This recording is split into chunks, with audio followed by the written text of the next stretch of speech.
Okay. Well, good afternoon, everyone, and thank you so much for joining us for our monthly Bridge Lunch Break. Today, we are discussing the results of Michigan's 2022 primary election, and this event is hosted by Bridge Michigan. There are quite a few members of our team on the call who you'll be meeting throughout today's discussion. Bridge Michigan is Michigan's nonprofit, nonpartisan news source covering issues that matter to you and to your community. If you don't already, you can subscribe for free at www.bridgemi.com. Events like today's lunch break are made possible by the support of our member community.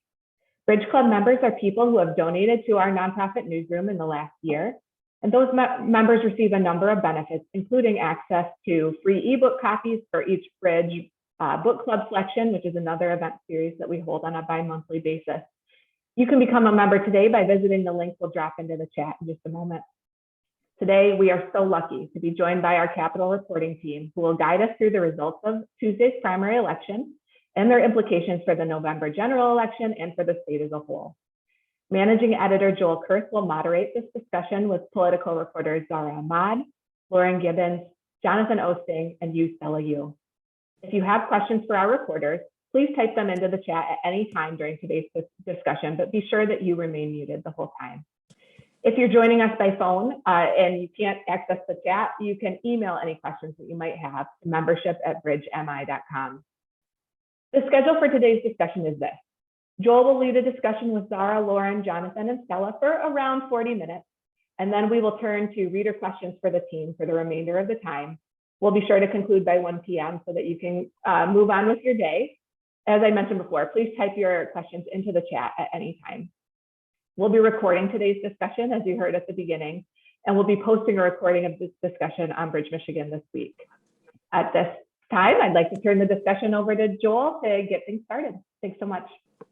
All right, fantastic. Well, let's get down to it. We can all exhale briefly before the sprint to the November general election.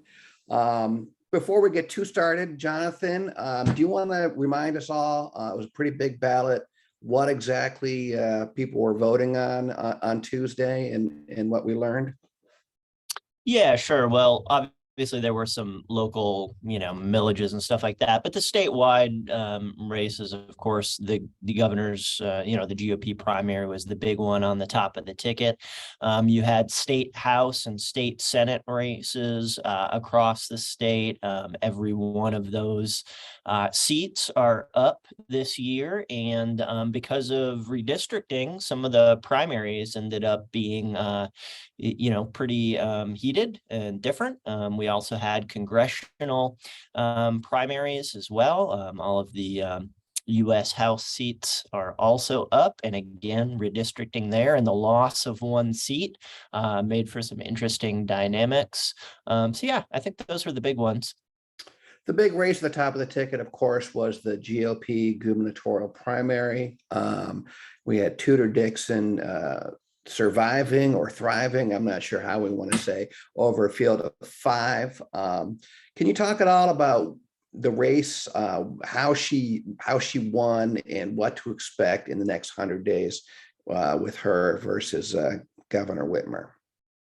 Yeah, so it was a really interesting primary. I mean, as of 2 weeks ago, I would have said there was no clear front runner, and then Tudor Dixon won by almost 19 percentage points. So she really pulled away at the end. She, of course, had the establishment, quote unquote, support from folks like the DeVos family of West Michigan that helped her go up on television. A super PAC supported by some of those wealthy families was funding television ads for her. That probably helped. And then, of course, former President Trump, endorsed her just 4 days before the primary on a Friday night.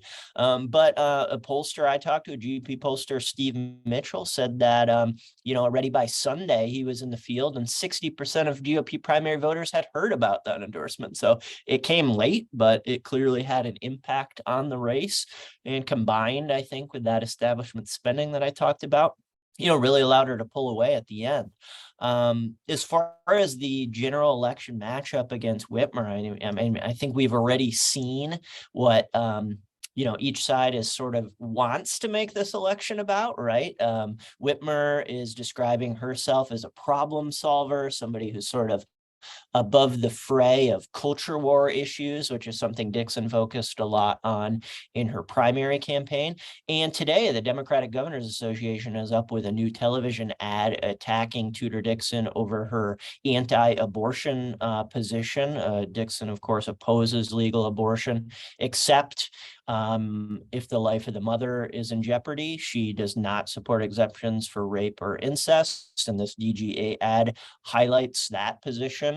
They think that's going to be unpopular with general election voters. As for Dixon, she continues to really go after Whitmer about pandemic policies. She wants to remind voters of that, but then also, nationally and here as well, Republicans hope this election is about inflation, high gas prices, things like that are really, pinching people's pocketbooks this summer and likely will continue to do so in the run up to the general election.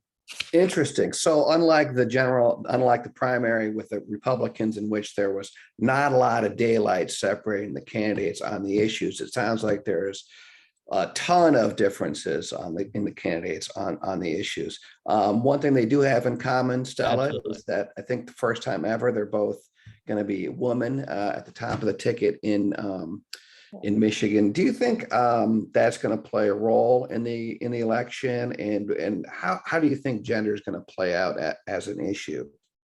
Yeah, for sure. And I think that we are already seeing that a little bit. So just for context, that Michigan is going to be one of the 6 states in the nation where voters are going to see 2 women as major party nominees going head to head during the general election. And so it fits in this national trend where voters are seeing more and more female candidates on the ticket. They're getting more used to it, but still, some of these women candidates are facing more, pressure or scrutiny compared to their male counterparts. And we're already kind of seeing it now, where, just yesterday, I think, Michigan GOP co-chair Michonne Maddock was calling Tudor Dixon a younger, smarter, and hotter version of Gretchen Whitmer. They're already getting these comments on their looks, and that's something their male counterparts probably won't get.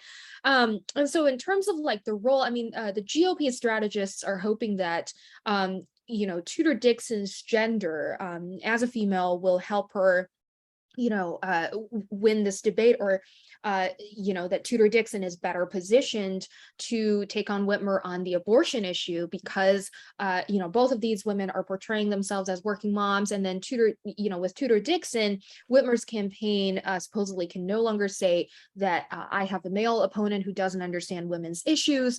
And so the Republican consultants that I've talked to have also said that Tudor Dixon being a woman speaks to those conservative women, which, Republican Party is hoping to, target and kind of solicit support from. And so that they're hoping that Tudor Dixon would help on that front. But also, we're seeing some of these, sparks are already flying between Dixon and Whitmer.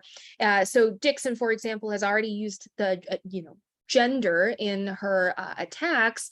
I think in her victory speech, she compared herself to Whitmer and said, I'm a conservative businesswoman and Whitmer is a birthing parent, which is, Tudor Dixon taking a shot at Whitmer for, inclusive language, referring to transgender parents. And so, I think, we're going to see more of that in the next 3 months heading up to the election. So those wedge issues are not going to be going away.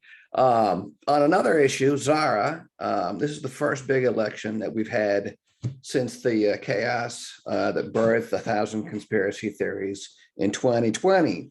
Can you give us a sense of how you think how the election went? Were there any issues? Are people crying foul? What were the general trend lines that we saw in terms of not just how it went, but how people voted?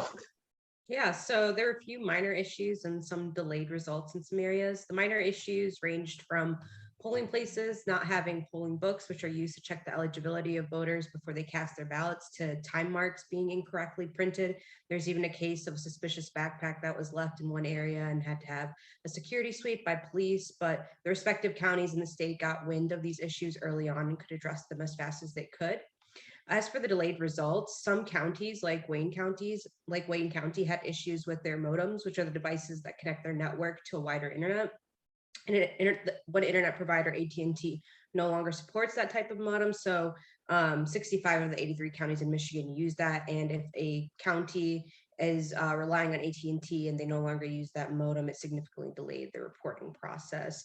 Otherwise, there weren't very much challenges besides the outlier like Ryan Kelly, who refused to concede the elections and maybe wanted to recount, but based on the other sources that I've talked to, there didn't seem to be major issues resulting in people calling for a recount or anything like that. And one big thing we also saw too is that people seem to be really taking advantage of the absentee voting option that citizens allowed for no reason absentee balloting in 2018. As an aside, I had my aunt over for lunch yesterday, and she was one of the poor unfortunate ballot workers in Royal Oak that was relying on 3G networks to try to transmit their results. So she was a little sleepy. Turning to Lauren, one of the other big trend lines in this election, of course, this is the first election since a new Citizens Redistricting Commission redistricted Michigan following the 2020 census. How do you think, what are the big stories to come out of that, and what's impacted those new districts have on this election? I mean, certainly across the board, congressional, House, Senate, we saw throughout the state several really interesting primary races come out, and a lot of that is due to the fact that a lot of communities are voting together in these new lines that weren't previously doing so. I mean, we saw over in West Michigan a really interesting congressional race with Peter Meyer and John Gibbs. And obviously John Gibbs came out the victor, ousting an incumbent, but that race is going to continue to be really interesting in the general election because it's a lot more competitive than it used to be. It extends to the Lakeshore now. It includes the city of Muskegon in addition to Grand Rapids, and it's a pickup opportunity for Democrats potentially, depending on how the turnout goes for either party. And over in the southeast side of the state, we saw both in congressional and in House and Senate races, a lot of observers were watching to see how Black candidates performed under the new lines. A lot of the lines crossed the 8-mile line into Oakland and Macomb counties, kind of split the city of Detroit up a lot of ways. And certainly a lot of people have been talking about the 13th, where a Black candidate in a very competitive primary did not win. Shri Tanadar came out the victor in that race. So it's not entirely clear exactly how much redistricting played a role in that. Obviously, there was a lot of money spent in that race, and it was a very, very competitive primary, many candidates for voters to choose from, but certainly it played a role. And in the House and Senate races, there were a few races where Black candidates were unsuccessful, and then there were some races as well where Black candidates did succeed. Incumbent Helena Scott, for example, once those Wayne County votes came in, beat her challenger who lives in Oakland County. And then there were a few other surprises as well. Kimberly Edwards, a relatively unknown candidate over in a district that includes parts of Macomb and Wayne counties, beat an incumbent representative in that primary, and that's a pretty Democratic district, so it's likely she'll be the new representative there. So quite a few interesting trend lines, and redistricting will continue to play a major role as we go into the general election here. Interesting. And I'm sure that race question is not going to be going away after November either. We're going to change it up a little bit, round robin to everybody, starting with Jonathan. What's the biggest surprise of the primary?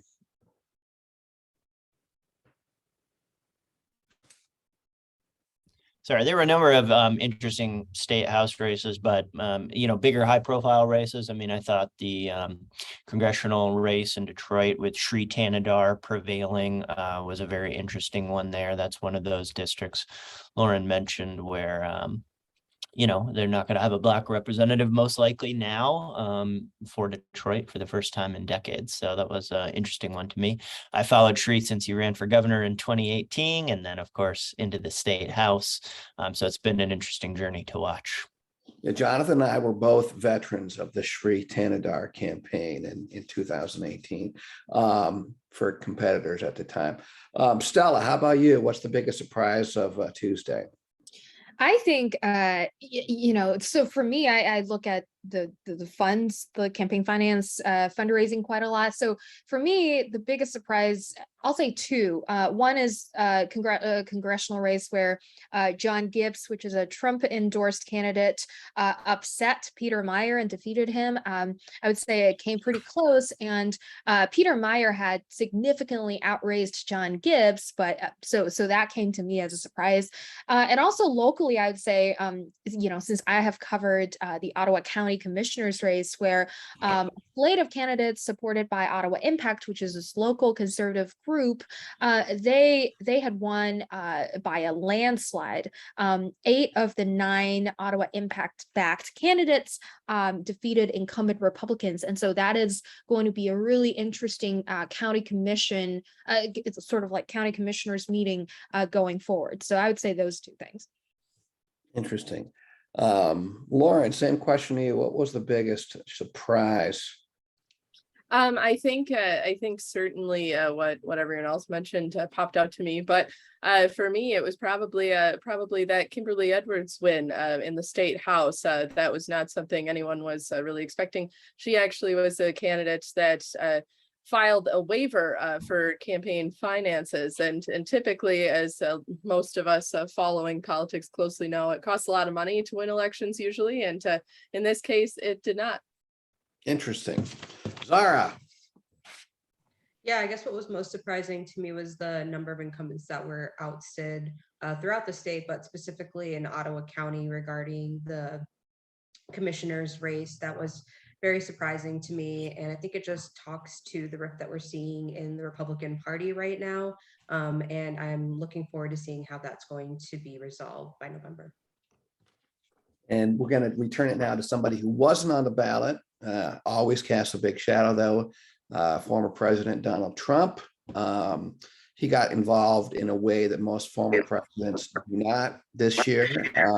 Jonathan, can you talk at all about his influence and some of the unusual endorsements he had this year and how you think he did? Sure. Well, I mean, at the top of the ticket, he did fairly well. I mean, he endorsed Tudor Dixon late, of course. So, I mean, she was leading in the polls anyway, but I think he really helped her solidify that victory. And of course, we've mentioned John Gibbs, who was the congressman who upset Peter Meyer, the incumbent, who had, of course, voted to impeach Trump after the January 6 riots. So those were big wins for Trump. But he also, as you mentioned, he got involved in a ton of state legislative races, which is really unique for a former president. He endorsed, I believe, 10 state House and state Senate candidates total, and he was 50-50. He hit 500. 5 of those candidates won. 5 of them lost. There were some real interesting dynamics there where, we mentioned that Tudor Dixon won support from both the DeVos family and the Trump and Trump. Well, a lot of these legislative races ended up being Trump endorsed candidates against Republican candidates that the DeVos family was supporting. I think in 8 of those races or so, maybe 7, they were actually supporting, competing candidates there. And in those races, more often the candidates backed by the DeVos folks won. They ended up having more money. I mean, a Trump endorsement is great on a sign, but I think they were cutting like $5,000 checks or smaller, depending on what the race was. So it didn't actually have a huge financial impact on those candidates. So even though they got the endorsement, they didn't have the money necessarily to go up with a TV ad, say, hey, look, here's me and President Trump. So 50-50. certainly not, the former president is very prone to touting his endorsement record. I don't think he's going to be touting the legislative record there because it's totally average. 50-50 is pretty good for baseball, but maybe not so good on a spelling bee, right? What about turning our attentions out to November, which I think we're going to see a little bit more of a different dynamic. We saw a pretty good turnout overall statewide. One of the big issues that is going to be down ballot, I think, is a potential ballot measure that would enshrine abortion as a constitutional right here in Michigan, given the Supreme Court overturning of Roe versus Wade a few weeks ago. Stella, you've been tracking ballot measures in Michigan this year. There was a big surprise in Kansas, in which the voters there did approve a constitutional amendment. How do you think what does that portend for Michigan? And how is the ballot measure going to shape the campaign? Yeah, so for clarity, in Kansas, voters turned out to defeat a measure that would remove the right to abortion from the state constitution, if I'm remembering correctly. And so, yeah, it was quite a surprise because Kansas is one of the arguably one of the most conservative states in America, and it's definitely more red compared to Michigan, which is a purple state. And so, but in Kansas, the primary turnout was, according to the Kansas City Star, I think was almost 50%. And for comparison, in Missouri this year, where an abortion ban has already kicked in, that primary turnout was 24%. And so you see a huge difference there. And you can almost say that abortion was the sole issue that could or the main driving force that led to such a big voter turnout. And if it has any indication for how what we're going to see in November in Michigan, I think it reflects a huge potential for a huge Democratic voter turnout. And in terms of Tudor-Dixon versus Whitmer, I think that could, give Whitmer a huge edge, over her Republican opponent. But also, I mean, if the same thing in Kansas plays out in Michigan, then potentially we're going to see this ballot measure, which would keep abortion legal by writing the right directly into the Constitution. I think we're going to see a huge victory if that's the case. Is there a consensus about who turns out for abortion issues? What do you mean? Like in terms of whether abortion is I think Republicans say it motivates their voters. Democrats say it motivates their voters. Do we have a sense one way or another who it's going to drive to the polls? I think it pretty much depends on who you're talking to. I mean, the GOP strategists are certainly going to tell you that, and I mean, if you ask Right to Life or Michigan Catholic Conference, who are anti-abortion, they're going to tell you that they are going to fight this ballot measure with everything they've got.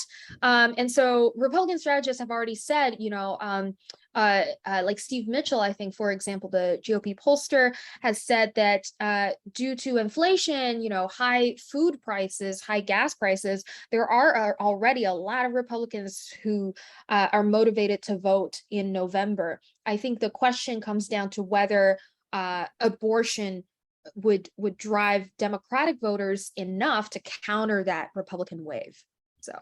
And so there's I'm sorry, go ahead. Oh, I was just going to add to that. From what I've been hearing from folks, this is a really big driving factor for Democrats right now. And obviously, as we saw in Kansas, that is something that's national in addition to statewide. That said, a couple of experts I've spoken with have told me, Kansas is not quite exact corollary for what we should expect to see in Michigan, because in Michigan, you're asking voters to say yes. And typically it's a little easier to convince voters to vote no than it is to ask them for their their yes vote. So that could potentially be a factor, especially if, as Stella mentioned, that continues to there continues to be a big push to convince voters the other way. That said, we've seen a ton of momentum, even just in the signature collection process for that abortion ballot proposal. That was something we hadn't seen in Michigan before. That number of people turning out to sign. Interesting. Well, abortion is certainly a hot topic issue. There's a lot of others. We've heard in the past several weeks a lot about critical race theory, a topic most of us never heard of maybe 2 years ago. Transgender rights, parents' rights. Zara, you've covered a lot of this for us. Are these issues, you think, are these primary issues that are going to stir up the Republican base? Or are we going to be hearing more about this in the general election? Yeah, so I think that we're going to be hearing more about this in the general election. Expect more ads throughout the next couple of months. I think on the Democrat side, they're going to talk a lot about how Michigan persevered through the pandemic, and on the Republican side, there'll be plenty of attacks on how the pandemic was handled. Regarding education, Democrats will focus more on the funding that's been funneled to schools from the federal aid regarding COVID, and Republicans will probably focus on how much control parents have on what's being taught in schools. And I think a big part of that is going to be about LGBTQ rights and critical race theory. Those have been major talking points, not just in the primary, but really leading up to the primary. It's been a national agenda. As for abortion, we've already talked about, it's going to drive people in. But the other thing is a traditional talking point, which is taxes. We've already seen a lot of Republican candidates coming in and saying that they want to phase out the personal income tax, and it'd be interesting to see how they've developed that platform in the next couple of months. Interesting. So it's not going away. Highly doubt it. Lauren, let's turn back to Congress for a minute. Obviously, John Gibbs was a big surprise, or maybe not a surprise, upset, I suppose, in terms of conventional wisdom, beating Peter Myers in West Michigan. We had Haley Stevens knocking off Andy Levin in Southeast Michigan. We've already talked about Shri Tanadar. What are the big races we're going to see in terms of Congress in Michigan in November, which is, to remind everybody, we're losing a seat because of stagnant population, going from 14 seats to 13. Yeah, I would say that third congressional district does still keep on the top of the list in November, especially considering what I mentioned already about how different that district looks. The 10th congressional district will be a really interesting race between Carl Marlinga and John James. And then a couple other races, the matchup between Tom Barrett and Alyssa Slotkin in the Lansing area will be really interesting. That district was also drawn in a more competitive fashion. Both are pretty strong candidates, have already started, posting fundraising and starting to fight out that race there, because neither of them had primary opponents. And then also I would look at the Tri-Cities area. Dan Kildee's district looks a lot different than it used to, and he'll be facing a Republican challenger up there. And so that's another one that I would watch too. That is interesting. As a former Saguenawian, you don't get to hear Tri-Cities very often in Michigan. I'm not sure anybody in the Tri-Cities actually owns up to it being called the Tri-Cities, except when you fly into Tri-City International Airport. Well, it doesn't feel right to say mid-Michigan as someone who is from Lansing, because they call it mid-Michigan. We call the Lansing area mid-Michigan. I know it doesn't make sense to people from up there, but you just got to call it the Saginaw Valley, Lauren. Okay. And again, with redistricting, right now we're 7-7 in terms of Democrats and Republicans. Is there a sense it's going to tip one way or another? A lot of it depends on turnout. Honestly, it could be. It's very close. All of the data collected at the redistricting commission level indicates it leans slightly towards Democrats, but again, a couple of those districts flipping one way or the other based on who is turning out. and what the candidates do in each of those individual races could really make a difference. So that said, it's pretty clear it's going to be one party or the other. We're not going to have a tie anymore because we're at 13 now. And is there any sense that Michigan could tip the balance in terms of the have a national play? Any races going to be nationally important? Oh, is that for me too? Yes, ma'am. Oh, sure. Okay. Sticking with you. Yeah. Everybody's going to be watching that 3rd congressional district, especially after we saw an incumbent get knocked off. Yeah, I think Michigan is going to be on the national radar anyway. We're very much a battleground state. We've got a lot of really interesting races at the top of the ticket down. And yeah, especially if we get the abortion ballot proposal on the November ballot as well, that's something that is going to get a lot of national attention, and that will probably filter into other congressional races too. I'll just note in that 3rd congressional district, we already saw the DCCC, the Democratic Congressional Group, come in and spend money to prop up John Gibbs. It was very controversial. They spent money on a soft attack ad, so sort of seeming to try and criticize John Gibbs, but really sort of like highlighting his relationship with Trump and his endorsement and so on. Because they thought he would be the easier candidate to beat in the general election. Now, they might lose that seat, and what you end up with is, a more conservative voice. Peter Meijer was somebody in Congress who was willing to work across the aisle. I mean, just in the last month or so, he voted to incentivize, red flag gun laws and to, enshrine same-sex marriage rights into federal law. You're not going to get that with John Gibbs. So the Democrats took a risk there thinking he's the most beatable, but they might end up with somebody in Congress who's not going to cooperate with their agenda if they happen to retain the majority nationally. It puts a lot of pressure on Hillary Scholten, definitely, that decision does so. And she did, let's talk a little bit more about Hillary Scholten. She did fairly well last time, maybe a little closer than people thought. What do you think about that race? She appears to be a pretty strong candidate. She did perform pretty well in a race that was an open seat at the time, and was definitely more favorable to conservatives. As I said, this seat is very competitive on paper, and if Hillary Scholten can make that case, it could go her way feasibly. It also really depends on whether the general election populace will accept a Trump-backed, very conservative candidate. Obviously, Peter Meijer, while he certainly embraced the conservative moniker, he was a more moderate candidate than John Gibbs, and whether John Gibbs can pull together a cohort of those conservatives, potentially some independents in there, or drive turnout. If there's a big push to get Trump endorsed candidates, and if that is a factor in the 3rd congressional district, those are all big questions, but feasibly it could go either way. Yeah, I'll just add, Sure. GOP consultants I've talked to about that race say that they think Gibbs is likely gonna lose in the general election, or at least it's an uphill climb for him. And so they have said that now what Gibbs needs to do, one, is to raise money.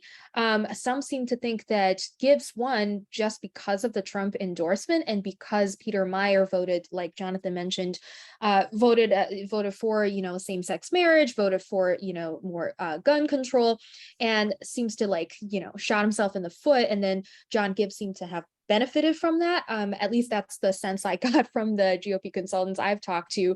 And so they are talking about, potentially, Gibbs would win if he could solicit some of the independent votes, and that means to walk some of his conservative positions back. And I asked them, I said, wouldn't that, upset, Trump supporters who have observed him or voted for him because he's more conservative? And their answer was mostly, do they want a Republican in Congress to win that seat, or do they want a purity test? I mean, time will tell when it comes to the general election, but I think that's a pretty interesting perspective. It is very interesting. And I also think too that as we've learned time and time again, nobody knows nothing. We had a lot of very conservative winners in West Michigan. I think the thinking is it's becoming far more liberal, but Ottawa County for sure. There was a lot of surprises there. We're getting a lot of good chat and a lot of good questions in the chat function. So we're going to deviate now a little bit. I'm going to ignore all the questions about what to call the Saginaw, Midland, and Bay City region, because we already know it's mid-Michigan. So one question we've had, Stella, sticking with you, is wondering if you can talk at all about what the other races are, what the other ballot measures are in the November ballot. We've talked about abortion. There's also going to be a couple others. Wondering if you could talk about that and frame up what you see as not just what they would do, but who's for them and who's against them. Yeah, for sure. So right now, what we know for sure that is going to be on the November ballot is this transparency and term limits proposal.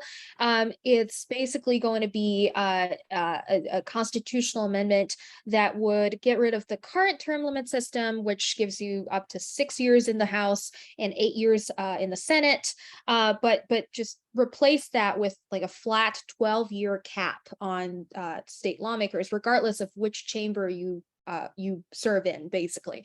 And so it's also going to apply more or require more disclosure in terms of like description of assets, sources of income, which Michigan currently does not require of its state lawmakers, the governor, the AG, the Secretary of State, blah blah blah. And so that we know for sure is going to be on the November ballot. Two others to watch for, obviously, one is the abortion, and the other one is Promote the Vote, which is a voting rights group backed ballot measure that would also amend the constitutional amendment, allow for 9 days of early voting, continue to allow registered voters to attest to their identities if they don't have an ID, they sign an affidavit. Things like that. And so none of the proposals originally proposed at the beginning of this year are going to make it. So Michiganders for Fair Lending, which is a proposal to cap the annual interest rate of payday loans at 36%. That one failed to get on the ballot after the Bureau of Elections decided there weren't enough signatures that they had collected that were valid.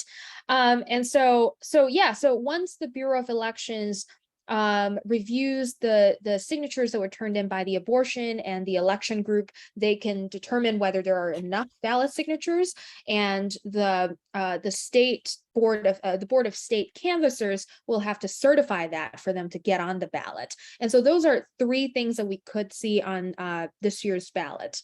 And so in terms of the backers, so obviously the ACLU of Michigan and other other abortion rights groups are backing the abortion ballot proposal. And like I mentioned, Michigan Catholic Conference and Right to Life in Michigan are furiously opposed to the abortion proposal. And then on Promote the Vote, obviously Promote the Vote is backed by Democrats and Michigan Democratic Party, obviously, and Republicans, mostly conservative groups, are working against it. So yeah. Great. And Stella, quickly, when are we going to find out if that stuff's going to be on the ballot? Yeah, for sure. So for the constitutional amendments, the deadline for the state to certify any signatures would be September 9th. And so before that, I believe the Board of State Canvassers will have to hold a meeting, either their regular August meeting or a special meeting to determine the validity of the signatures. So, And we have a super duper interesting question from Brian Watson on the chat. What if the canvassers just say, Republicans say nope, or the Democrats say nope, and they just deadlock 2-2? Can they just refuse to put on the ballot? I think at that point, the issue would be kicked to the court. And so I think, so if they deadlock, for example, I mean, like you won't have a vote for something to get on the ballot. But I also think they can't, help me out here, Jonathan, because you Yeah, or Laura. you're right. It would go to the courts. I mean, we saw that with the Voters Not Politicians initiative in 2018, and the Michigan Supreme Court ultimately ordered the Board of State Canvassers to certify it. I mean, if the signatures are clearly enough, the Board of Canvassers does have a legal responsibility to certify the petitions. Sometimes they have to be reminded of that responsibility by the courts. But yeah, that's how it would work. It seems like you're never going to go broke betting on things that should be done in the legislative process ending up in court in Michigan nowadays. Jonathan, let's stick with you briefly. Two of the most interesting races haven't gone to voters yet. We're talking, of course, about the Attorney General and the Secretary of State. We're going to wonder if you could talk a little bit about the Attorney General, what to expect. Yeah, it's going to be a really fascinating race. We've, of course, got Attorney General Dana Nessel, the Democratic incumbent, and on the Republican side, not officially nominated, but endorsed for nomination. So therefore, very, very likely to be nominated, Matt DePerno. DePerno, of course, is if you don't know him, he's best known for filing a lawsuit challenging the election results in Antrim County in 2020. If you recall, in Antrim County, there was an error by the clerk's office and how they programmed some of the voting machines, and that led to a real huge error in reporting. They said Biden won the area initially, even though it's a very Republican area. They corrected it fairly soon thereafter, but it ended up fueling national, global, in fact, conspiracy theories about these voting machines. And Matt DePerno was right on the front lines of that. He was the attorney fighting that in court. It was his lawsuit that allowed this group of, cyber ninjas or whoever they were, this group to come in and sort of tinker around on a Dominion voting machine and then put out a report that again ended up, in front of then President Trump, who used it as a justification for his attempt to overturn the election. So that said, Matt DePerno is trying to pivot a little bit away from that issue and make this race about Attorney General Dana Nessel's record, about, he's criticized her for, not investigating COVID-19 nursing home deaths under Whitmer, for example. He's criticized her, whether fairly or not, for a higher crime rate last year. I mean, a lot of folks attribute that to other factors, but, he's going to try and make this campaign about those types of issues. Nessel, on the other hand, is doing everything she can to continue to emphasize DePerno's role in the attempt to overturn the 2020 election, something that she, says she fought to uphold. I mean, even today, Matt DePerno was supposed to go on Steve Bannon's online streaming show. And Dana Nessel pointed out, that Steve Bannon recently was found in contempt for failing to respond to subpoenas from the January 6th committee. And so it's going to be a very interesting race. They're both folks who are not shy about lobbing bombs at each other. So, I mean, obviously, hopefully there's some real issues to explore as well, but just from a personality perspective, both of these folks are comfortable with combat in the public. Sure. And, interestingly too, aside from all of us political dorks on these calls, I mean, not really, neither of them are particularly super well known in the public, and neither are Jocelyn Benson and her opponent, Kristen Karamo. Lauren, how do you see that shaping up? This is the Secretary of State race. Yeah, absolutely. And right before I get into that, I will say I was tuning into that Steve Bannon show, and the first question for DePerno was about election results. So certainly his base is also going to remember that fight too. So a similar dynamic, I would say, in the race between Jocelyn Benson and Christina Karamo. Certainly, on one hand, you have the election official, the state's top election official who oversaw the 2020 election. And we see on the other side a relative political unknown before November 2020. She was a poll challenger in the Detroit area and became nationally known, and eventually Trump endorsed after questioning the legitimacy of some of these results. So it's a pretty stark contrast in the Secretary of State race, because whoever wins this race is going to ultimately have to handle elections. So Secretary of State Benson has thus far been focusing on that fact, focusing on her record running that 2020 race, and defending its legitimacy, and trying to combat misinformation about what transpired there. And then on the other side, Christina Karamo has continued to question her handling of these elections, and continues to, even shortly before the primaries this week, had held a press conference questioning aspects of the poll challenging process. So it's going to be a major focus throughout the 2022 race. We certainly haven't heard the last about the 2020 election, as that is going to continue to probably be the main issue that defines this Secretary of State race. That is great. A couple more questions that we've had coming in from the channel, and I'm just going to throw these out to anyone. Do we have any sense about how straight ticket voting is going to impact down ballot elections? I mean, it's an interesting question. If there's high turnout for one party or another, that party would probably benefit from straight ticket. I mean, historically, straight ticket has often been utilized more often by Democratic voters. So that could potentially help Democrats down ticket. If you recall, I think it was 2018, Republicans actually tried to, or sorry, it was before that. I think it was 2015, Republicans tried to ban straight ticket voting. It got tied up in the courts. And then actually, when Trump did very well in 2016, straight ticket voting ended up helping the Republicans that year. So, I mean, it depends who shows up more, who shows up more. And you had an article today with Mike Wilkinson about turnout. And it seems like, like a lot with politics, depending on who you ask, there's optimism on both sides from those numbers. Yeah, that's right.